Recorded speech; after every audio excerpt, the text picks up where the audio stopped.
बाढी आएको छ नि खोला मिसाइनु भएको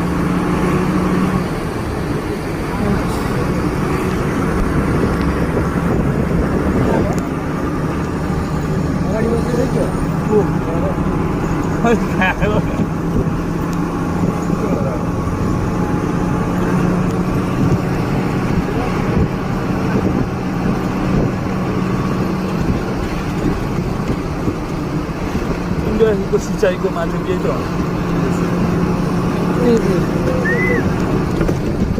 यो पानी लगेर नि सबै सिँचाइ गर्छ फाइदा पनि भइरहेछ दुकान पनि छ नि कति ठाउँ अब उसले डेभलपमेन्टको सेक्टरमा धेरै माध्यम दिइसक्यो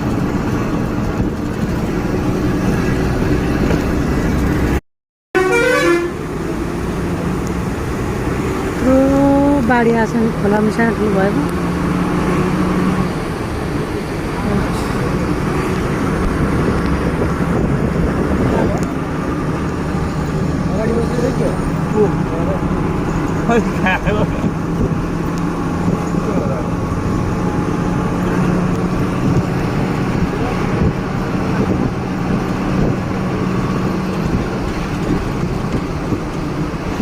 इन्डियाको सिँचाइको माध्यम यही त हो